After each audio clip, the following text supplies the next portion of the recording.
당신이 몰랐던 이야기. 오늘은 모든 권력을 거부하고 절대적 자유를 추구하는 사람들, 아나키즘에 대한 이야기입니다. 정부가 경제, 외교, 내치 등 모든 면에서 국가를 정상적으로 운영할 능력이 없어 보일 만큼 국정 운영을 엉망으로 하면 국민들은 사실상 자신의 국가가 무정부 상태나 다름없다고 표현하곤 합니다. 보통 치안이 엉망인 국가에 많이 사용하는 표현이죠. 실제로 무정부 상태는 아니지만 그만큼 신랄하게 정치적으로 국가를 비판하는 것이죠. 무정부 상태란 정부가 없는 탓에 국가의 사회질서가 유지되지 않는 상태를 의미합니다. 정부가 제 기능을 충분히 발휘하지 못해서 법이 무시되며 사회가 무질서하게 되는 상태 역시 무정부 상태에 해당하죠. 보통 혁명이나 내전, 전쟁 등에 의해 기존 체제의 정부가 붕괴되고 새로운 체제의 정부가 수립되지 않은 경우 무정부 상태가 발생합니다. 프랑스는 1789년부터 1799년까지 이어진 혁명 과정에서 권력의 공백이 발생해 혼란스러운 시기를 겪어야 했고, 러시아는 1917년부터 1921년까지 이어진 러시아 혁명과 내전 기간 동안 일부 지역의 중앙정부의 통제가 미치지 못했습니다. 즉 일부 지역이 무정부 상태에 빠진 것이죠. 소말리아는 1991년 군사 독재자 시아드 바레 정권이 붕괴한 이후 중앙정부가 부재하여 현재까지 무정부 상태에 빠진 상황이고요. 하이티 역시 2021년 7월 조분의 모이즈 대통령의 암살 이후 정치적 혼란이 가중되었고, 2024년 4월 기준으로도 갱단의 폭력과 치안 부재로 인해 정부의 통제력이 약화되어 있습니다. 서아프리카의 일부 국가들 역시 무정부 상태로 간주되는 상황이고요. 정부가 없다는 건 단순히 국가 지도자와 정치인들이 부재하다는 게 아닙니다. 국가를 통제할 권력이 부재하거나 사실상 힘을 잃어 그 무엇도 통제할 수 없다는 뜻이기도 하죠. 무정부 상태가 되면 경찰과 법원이 제대로 기능하지 못해 강력범죄와 약탈, 폭동이 빈번해지고요. 나아가 기존의 법체계가 사라지고 지역별로 다른 세력들이 자체적인 법과 규율을 강요하게 됩니다. 보통은 군벌 세력이나 무장 조직이 지역을 통제하는 경우가 많고요. 정부 기능의 마비로 전기, 수도, 병원, 학교 같은 공공 서비스 역시 중단됩니다. 기업들은 해당 지역이나 국가에서 철수하거나 영업을 중단하여 대규모 실업 사태도 발생하죠. 이로 인해 물가는 폭등하고 외국과의 무역은 차단되어 생필품 부족 및 경제 혼란이 심화됩니다. 뉴스나 영화 속에서나 볼 법한 혼란스럽고 끔찍한 상황이죠. 그런데 무정부주의를 표방하는 철학적, 정치적 신념이 존재합니다. 바로 오늘 영상의 주제 아나키즘이죠. 아나키즘이란 고대 그리스어 아르나키아에서 유래한 용어입니다. 없는과 지배자가 합쳐진 단어로 지배자가 없다는 뜻이죠. 때문에 흔히 아나키즘을 무정부주의라고 번역하고 있습니다. 아나키즘을 지지하는 아나키스트들 역시 무정부주의자라고 번역하고 있고요. 이렇게 간단하게만 살펴보면 아나키스트들이 매우 잘못된 신념을 가진 반사회적인 인물들로 보일 수 있습니다. 특히 무정부 상태인 국가들이 얼마나 참혹한 상태인지 살펴본다면 아나키스트들은 마치 사회 질서를 파괴하여 혼란을 조장할 영화 속 빌런들처럼 느껴질 수 있죠. 하지만 아나키즘을 무정부주의로 번역하고 이해하는 것은 사실 지나치게 단순화된 표현입니다. 애초에 아나키즘의 목표가 정부를 없애는 것이 아니라 권위 자체를 거부하는 것이기 때문이죠. 이번 영상은 질문으로 요약해보자면 이겁니다. 권력 혹은 권위는 필연적인가? 인간은 더 자유롭거나 평등한 사회를 조직할 수 있는가이죠. 실제로 아나키즘은 국가, 정부를 없애고 무질서를 지향하는 사상이 아닙니다. 뭐 그런 사람들도 있겠지만요. 아나키즘은 인간이 스스로 삶을 조직하고 자유로운 체계를 구축할 수 있다는 믿음에서 출발하죠. 제도나 조직에 대한 부정보다는 권위, 위계, 강제적인 조직을 반대하고 경계하고요. 우리가 반정부, 무질서라는 이미지를 갖고 있는 이유가 이 강제적인 조직을 반대하고 경계한다는 점 때문입니다. 아나키스트들은 경찰, 군대, 법원, 국가 등 모든 강제적 권력 기관을 부정하며 심지어 위계적이고 억압적이라 판단되는 모든 조직, 예를 들면 기업가, 종교, 자본주의, 경제 체제까지 문제로 인식하거든요. 즉 이들이 거부하는 권위에 정부가 포함되어 있을 뿐 정부 자체가 목적인 것은 아니죠. 그런데 왜 아나키스트들은 아나키즘은 권위를 거부하는 걸까요? 앞에서 말했듯 근본적으로는 인간이 스스로 구축할 수 있다는 믿음 때문입니다. 아나키스트들은 정부를 포함해 모든 권력기관의 강제적 통제 없이도 사회가 자율적으로 운영될 수 있다고 믿기 때문이죠. 다시 말해 협동과 상호 부조를 통해 사람들이 정부 없이도 사회를 운영할 수 있다고 믿기 때문에 강제적이고 지배적인 중앙 권력이 불필요하다고 보는 겁니다. 따라서 정부를 없애는 것이 곧 사회 혼란과 무질서를 의미한다고 생각하지 않는 것이고요. 실제로 아나키즘이라는 개념을 최초로 명확하게 정의하고 자신을 아나키스트라고 부른 첫 번째 사상가인 피에르 조제프 프루동은 무정부는 질서다라는 유명한 말을 남겼습니다. 아나키스트들이 쓴 시나 글을 보면 무질서와 혼돈이 아니라 강제성이 없어진 세상이 행복하고 따뜻해질 것이라 생각하는 것을 볼 수 있죠.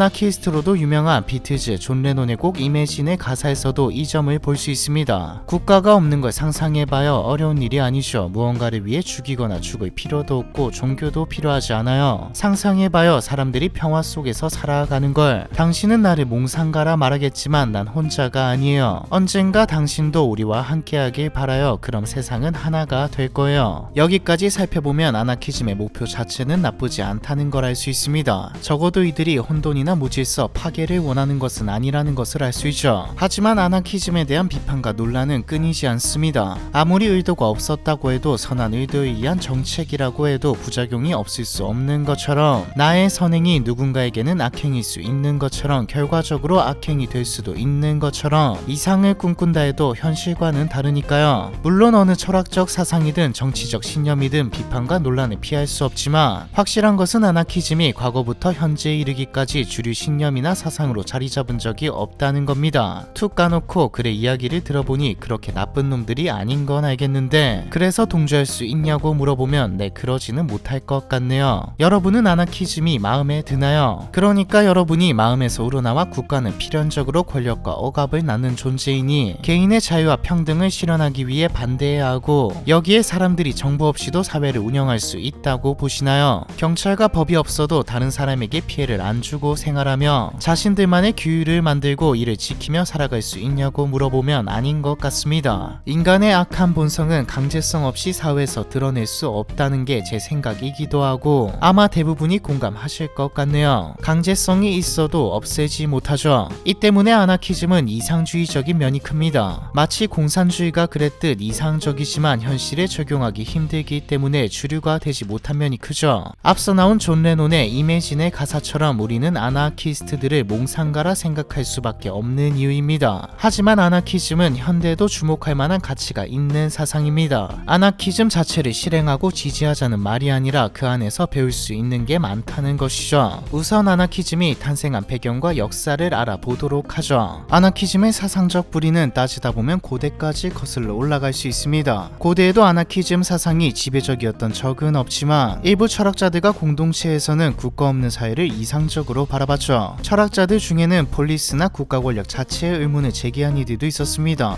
예를 들면 소피스트나 스토아 학파, 에피쿠로스 학파의 철학자들은 국가나 계급 없이 자연 상태에서 자유롭게 살아가는 것이 이상적 사회라고 주장하기도 했죠. 중세에는 일부 기독교인들이 예수가 국가의 세속적 권력을 인정하지 않고 신과의 직접적인 관계를 강조했다는 점을 들어 예수의 가르침을 아나키즘적으로 해석하는 경우가 있었습니다. 진정한 기독교 공동체는 계급이나 지배자가 없어야 한다고 주장했죠. 또 중세 말기 유럽에서는 봉건적 지배에 저항하는 농민 반란이 발생했는데 이때 정부와 귀족 체제를 거부하고 평등한 공동체를 만들고자 하는 사례가 발생하면서 일부 농민 반란은 아나키즘적 요소를 포함했습니다. 이슬람에서도 일부 수피학자들은 중앙정부의 권위를 거부하고 자율적 공동체를 강조했고요. 즉 아나키즘은 오랜 과거부터 인류 역사와 함께 존재해왔습니다. 아나키즘이라고 정의하지는 않았더라도 정부와 개인의 관계를 정의하려고 한다던가 지배나 권력에서 벗어나야 한다는 생각은 있어왔죠. 하지만 이렇게 국가 권력을 포함한 모든 강제적 권력에 거부하는 사상에 아나키즘이라는 이름을 붙이고 하나의 사상으로서 정의된 것은 18에서 19세기부터입니다. 아나키즘이 이념 체계를 갖추게 된 것은 유럽 사회에서 일어난 대변혁들, 특히 계몽주의와 프랑스 혁명 그리고 산업혁명 때문이었습니다. 당시 계몽 사상이 널리 확산되면서 개인의 권리와 이성이 강조되자 많은 사람들이 전통 권위에 대한 회의감을 느끼게 되었죠. 이성적 사유와 인간의 자율성이 강조되기 시작했고 봉건권위 성직자의 권위는 무너지기 시작했습니다. 또 당시 산업혁명으로 인해 대규모 공장노동이 일반화되면서 생산성은 올라갔지만 노동자들의 삶은 반대로 피폐해지기 시작했죠. 아이들까지 노동을 하러 가던 시기였으니까요. 결국 기업과 노동자의 대립구도가 생기기 시작했고 처우 문제, 빈부격차, 빈민 문제들이 표면화되기 시작했습니다. 이때 사회주의, 공산주의와 함께 떠올랐던 게 아나키즘이죠. 그리고 앞서 언급한 피에르 조제프 프루동이 아나키즘의 선구자였고요. 빈곤한 농민 가정에서 태어나 노동자 계층이었던 프랑스의 사상가 프루동은 1840년 저서 재산이란 무엇인가를 통해 재산은 절도다라는 유명한 선언을 남기며 사유재산제와 건의에 대한 통렬한 비판을 제기했습니다. 여기서 재산은 절도다라는 말의 의미를 이해하려면 프루동이 정의한 재산의 의미를 먼저 이해해야 합니다. 프루동이 말한 재산이란 개인이 직접 사용하거나 점유하지 않아도 법적으로 배타적 지배권을 청산권을 행사할 수 있는 소유를 뜻합니다. 쉽게 말해서 노동 없이도 타인의 노동을 통해 수익을 얻는 권리를 의미하죠. 대표적으로 지주나 자본가가 토지나 자본을 빌려주고 지대나 이자를 받는 것이 이에 해당합니다. 흔히 불로소득이라고 부르는 것들이죠. 당연하지만 이 말대로 불로소득을 금지하거나 억압했다면 우리가 지금 사는 세계는 탄생하지 못했을 겁니다. 발전과 생산력의 향상, 혁신, 이 모든 게 노동만을 신성시하고 불로소득을 인정하지 않았다면 성장도 발전도 혁신도 저해되었을 테니까요. 애초에 경제사회가 발전하면서 불로소득의 경계마저 희미해졌고 노동가치설은 힘을 잃었습니다. 현대사회에서 노동가치를 고집한다면 그대로 퇴보하는 것이며 노동가치설을 그대로 관철한다는 것 자체가 유의이며 일종의 신앙행위이죠. 노동가치설에 기초를 두었던 경제체제의 몰락을 우리는 공산권에서 목격했고요. 다만 이 시기는 혼란과 변혁, 혁명의 시기였음을 감안해야 합니다. 당시 사람들을 지금 시점으로 봐서 비난해서는 안 된다는 것이죠. 우리는 결과를 본 사람들이고 당시의 사람들은 이상적인 결과를 혹은 그나마 나은 대안을 추구하던 사람들이었으니까요. 이때 공산주의 노동가치설을 주장한 사람이 그대로 지금 세계에 산다면 결과를 봤다면 과거와 같이 주장을 하지 않았을 겁니다. 지금까지 주장한다면 문제가 좀 있지만요. 어찌되었든 재산은 절도다라는 선언은 노동하지 않고도 타인의 노동 성과를 취득하는 것은 결국 노동자의 몫을 빼앗는 행위라는 의미였죠. 푸르동은 사유재산 제도가 노동의 정당한 대가를 분배하지 못하고 사회적 불평등을 초래한다고 보았습니다. 자본주의에서 자본가와 노동자의 고용관계는 근본적으로 불평등한 교환이며 노동자는 자기 노동의 온전한 대가를 받지 못한 채 고용주가 그 차익을 이윤으로 가져간다고 주장했죠. 그는 모든 부가 노동자들의 협업 즉 집합적 노력에서 비롯되므로 그 성과는 개인이 아니라 사회 전체에 기속되어야 한다고 보았습니다. 따라서 소수 소유자가 사회적 생산의 부를 독점하는 현행 사유재산 제도는 부당하다고 비판했죠. 하지만 푸르동이 모든 형태의 재산을 부정하는 것은 아니었습니다. 푸르동이 반대한 것은 노력 없이 얻는 수입에 기반한 사유재산이며 반대로 자신의 노동으로 생산했거나 노동에 필요하여 직접 사용하는 소유는 인정했죠. 즉 노동만이 정당한 재산의 유일한 원천이라 본 것입니다.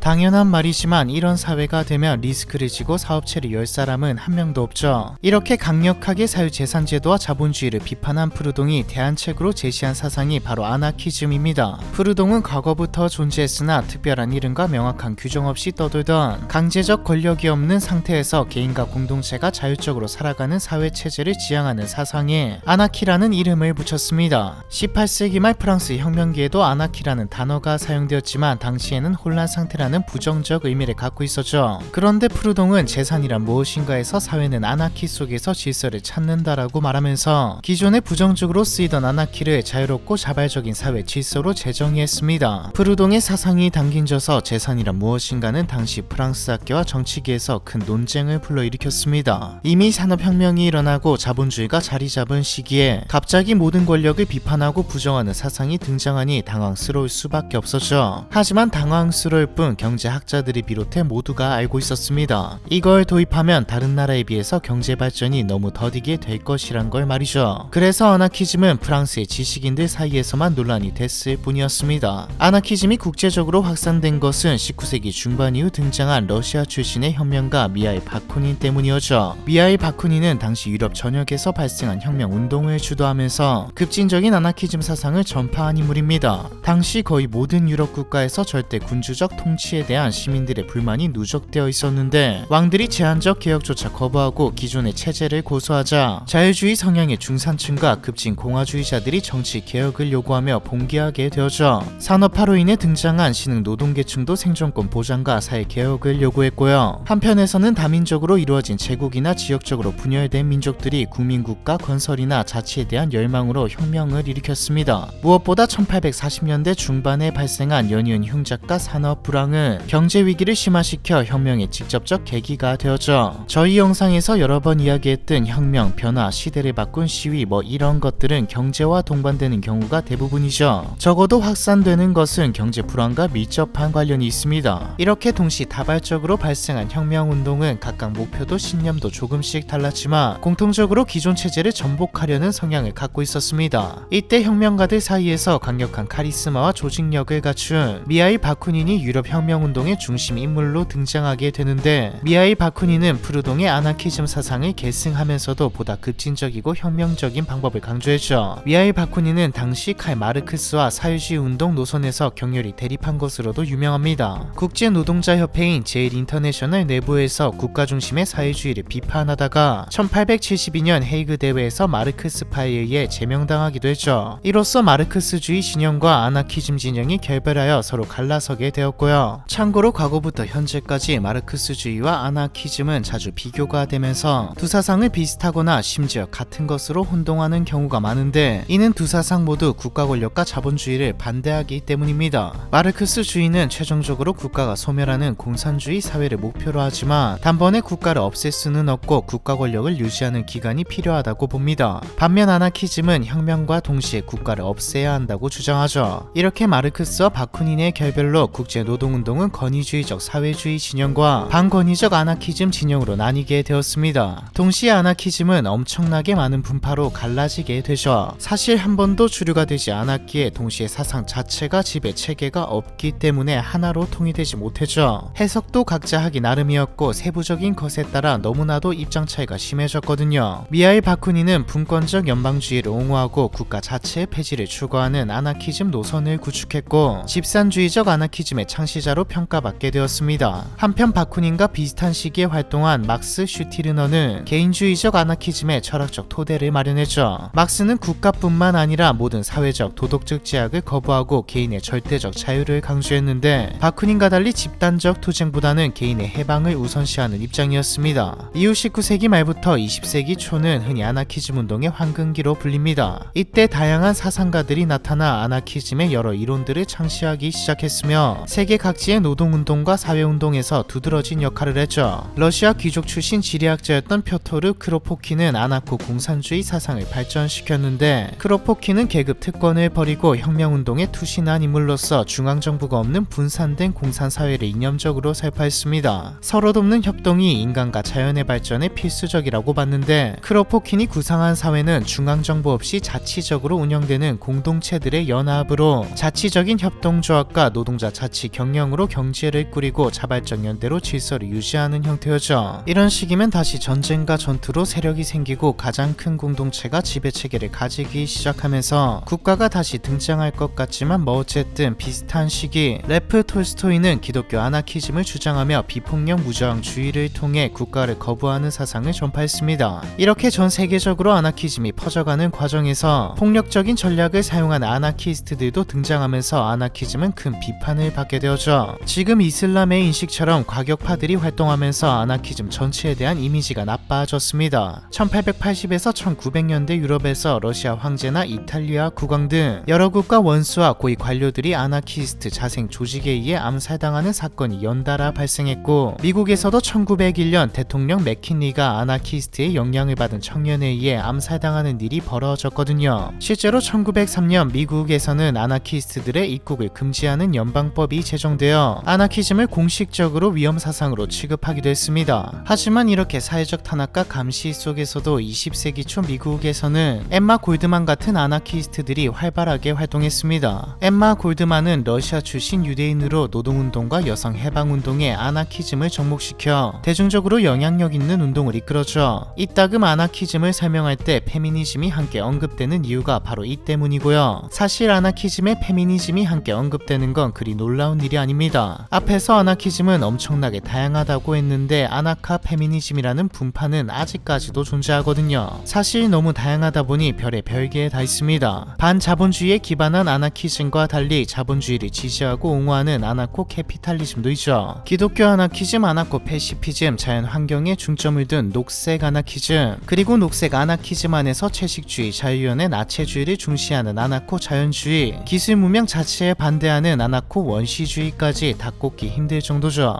20세기 초 동아시아에서도 아나키스트는 존재했습니다. 중국과 일본의 청년들이 아나코 공산주의 사상을 수용하여 혁명운동에 참여하는가 하면 한국과 중국에서는 아나키즘 계열의 독립운동가들이 등장하기도 했죠. 1936년에 발발한 스페인 내전은 아나키즘 역사상 최대 규모로 아나키스트들이 사회 운영에 참여한 사건입니다. 스페인은 19세기 후반부터 강력한 노동운동 전통이 있었고 이미 전국 노동자 연맹이라는 대중적 아나키스트 노동조합이 조직되어 있었는데 스페인 내전이 발생하자 아나키스트들은 공화파 진영의 주축 세력으로 활약했죠. 하지만 결과적으로 파시스트 세력이 독일과 이탈리아의 군사적 지원에 힘입어 승리하기도 했고 좌익 소행연합 내부에서도 스탈린주의 공산당과 아나키스트들의 갈등으로 세력은 더 약해졌습니다. 그리고 2차 세계대전 전후로 들어서면서 전통적인 아나키즘 운동은 전 세계적으로 침체를 겪게 되죠. 파시즘과 공산권이라는 거대 이념들의 대두 속에서 그리고 혼란 속에서 무정부주의 운동은 탄압받거나 축소되었습니다. 아나키즘은 하나의 사상이 아니라 안 그래도 어지러운 세계 질서에 더 큰 혼란을 가져오는 이들일 뿐이었죠. 스페인 혁명가들은 해외로 망명하거나 처형되었고 이탈리아나 독일 등에서는 파시스트 정권 아래 아나키스트들이 감옥이나 수용소에 갇혔죠. 그나마 미국과 같은 자유가 보장되어 있는 국가에서는 살아있었지만 그렇다고 대놓고 운동을 하거나 할 수는 없었습니다. 그럴 때가 아니었으니까요. 즉 2차 대전 종전 무렵까지 아나키즘 운동은 거의 뿌리가 잘린 상태가 되었죠. 하지만 전쟁이 끝난 후 아나키즘 사상은 다시 새로운 맥락에서 논의되기 시작합니다. 일단 냉전이 시작되었죠. 세계는 미국과 소련 양극 체제가 되었고 좌파 운동은 공산당과 사회민주당 계열이 장악하게 됩니다. 아나키즘은 아예 뒷전이 되었죠. 하지만 1960에서 70년대에 전 세계적으로 신자파 운동과 급진적 환경운동, 히피 문화가 나타나면서 아나키즘이 재조명받게 되었습니다. 특히 마르크스주의의 한계가 드러나기 시작하면서 지금 체제는 싫은데 그렇다고 공산당 사회주의는 아닌 것 같아